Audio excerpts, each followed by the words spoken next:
Halo, selamat malam, semangat pagi semuanya. Selamat datang di kelas Body Fit Enjoy. Jadi, malam hari ini kita akan belajar tentang cara menghitung kebutuhan nutrisi harian. Sebelumnya perkenalkan dulu, saya Coach Satria. Halo semuanya, ini foto before after saya. Jadi saya total turun 11 kg dengan mengganti sarapan dan makan malam saya dengan nutrisi Herbalife. Mulai saja ya, jadi yang pertama itu kita bahas yang awal itu adalah meal plan. Jadi apa itu meal plan? Meal plan itu bisa diartikan sebagai jadwal perencanaan makan itu bagi keluarga ataupun seseorang. Ya. Nah, mengapa sih kita membutuhkan meal plan? Jadi meal plan itu sangat dibutuhkan untuk merancang kita mendukung target kita. Jadi di sini ada yang mungkin ingin menurunkan berat badan, jadi ada meal plan-nya. Mungkin ada yang ingin menjaga berat badannya agar tetap ideal, kita juga butuh meal plan. Dan ada orang yang ingin menaikkan berat badannya, mereka juga butuh meal plan. Yang meal plan itu bisa kita gunakan sebagai gaya hidup kita untuk di jangka panjang. Nah, setelah tadi sudah paham mengenai meal plan, jadi yang kita ya harus paham lagi yaitu tentang kelebihan makan dan kekurangan nutrisi. Apa sih itu? Lihat slide di samping ya. Jadi kelebihan makan dan kekurangan nutrisi. Jadi kebanyakan kita itu makanan yang selama ini kita konsumsi pada umumnya yaitu kebanyakan gula, kebanyakan garam, alkohol, lemak, itu karbohidrat olahan gitu. Dan tidak cukup atau kekurangan protein, kekurangan vitamin, mineral, fitonutrisi, lemak, dan air. Jadi bisa dibagi menjadi dua, yaitu makanan yang padat kalori dan padat nutrisi. Makanan yang padat kalori itu merupakan makanan yang mengandung banyak kalori, bahkan di setiap suap makanan yang kita konsumsi. Jadi makanan yang digoreng, baik itu permen, soda, dan makanan penutup.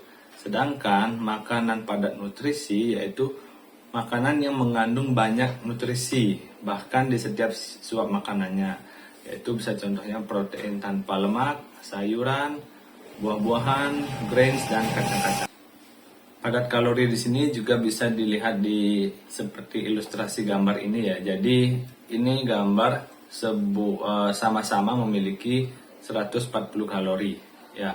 Jadi yang 140 kalori ini memiliki 200 gram nanas, 100 gram blueberries, dan 2 sendok makan delima. Dan di sebelahnya yaitu ada 15 permen jelly.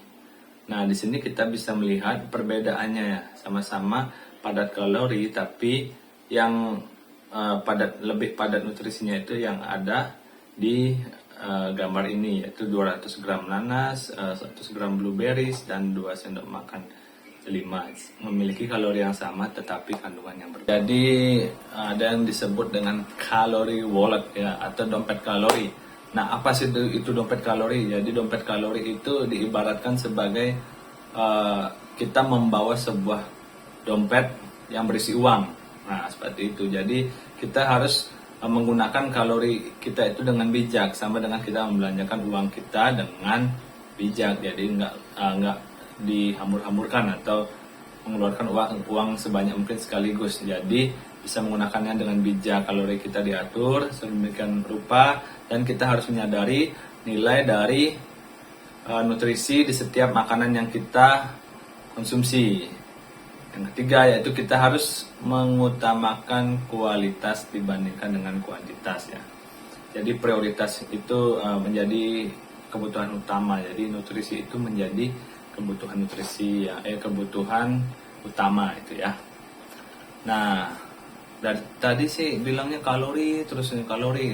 Kira-kira paham nggak ya? Oke ya. Kita jelaskan apa sih itu kalori ya. Jadi kalori itu adalah satuan atau perhitungan energi yang ada di dalam setiap makanan yang kita konsumsi ya. Jadi dia berfungsi sebagai bahan bakar kita untuk mendukung fungsi tubuh. Nah, jadi yang mendukung energi kita untuk kita lebih semangat beraktivitas itu yang bisa kita dapatkan dari makanan yang sumbernya itu dari protein, lemak, dan karbohidrat. Oke, kalori itu dibutuhkan untuk menunjang aktivitas. Nah, tadi disebutkan seperti itu ya. Nah, sini energi in sama dengan energi out. Jadi energi yang masuk dan energi yang keluar. Oke, jadi kalau berat badan kita menjadi naik itu penyebabnya apa sih? Nah, jadi jika berat badan kita naik itu disebabkan karena konsumsi kalori yang lebih banyak daripada yang dibutuhkan oleh tubuh kita sendiri. Sedangkan berat badan kita rendah itu disebabkan karena konsumsi kalori kita yang lebih rendah daripada yang kita butuhkan. Oke, sesuai dengan topik edukasi kita kali ini, bagaimana sih caranya? Dari tadi sudah penjelasan panjang lebar, bagaimana sih cara menghitung kebutuhan nutrisi hariannya. Nah, jadi ada dua cara itu untuk menghitung kebutuhan nutrisi harian, yaitu dengan menggunakan situs menghitung kalori. Jadi teman-teman bisa lihat itu, ketik TDEE di Google. Contoh aplikasinya seperti ini. Jadi bisa cari di website mana saja, bisa diketik di Google. Isi itu lengkapi jenis kelaminnya, tinggi, umur, berat badannya, tingkat aktivitas, dan nanti akan muncul hasilnya seperti ini ya. Oke, dan yang kedua, cara yang kedua bisa teman-teman mungkin ada yang sudah pernah menggunakan timbangan bioimpedansi atau Tanita itu. Jadi dengan menggunakan Tanita biasanya kita sudah langsung mengetahui kebutuhan kalori harian kita di dalam timbangan Tanita itu. Jadi sudah lebih akurat menyesuaikan dengan data-data yang sudah diisi, misalkan jenis kelamin, umur, tinggi badan gitu ya. Oke, bagaimana cara untuk membagi kebutuhan nutrisi kita ke dalam meal plan harian kita? Jadi kita bisa mengkoleksi 5-10 resep yang mudah untuk disiapkan, praktis, dan tentunya sehat ya, Kita bisa juga menyimpannya di dalam freezer atau kulkas itu atau dapur, itu tergantung pada kondisi makanan tersebut ya.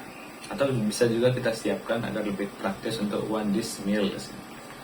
Jadi kita bisa mengatur meal plan kita, yaitu 20-30% dari total kebutuhan kalori harian kita untuk sarapan.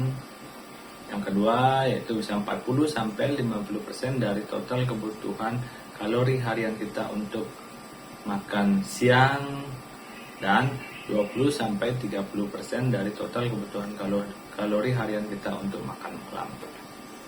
Jadi sesuai dengan falsafah nutrisi global itu, kita sangat membutuhkan yang namanya makronutrisi, yaitu protein, lemak, dan karbohidrat. Jadi secara makro kita membutuhkan 3 makronutrisi ini ya. Jadi kita butuh yang namanya karbohidrat itu 40%, yang namanya lemak baik itu yaitu 30%, dan ada protein dari makanan maupun suplemen 30%.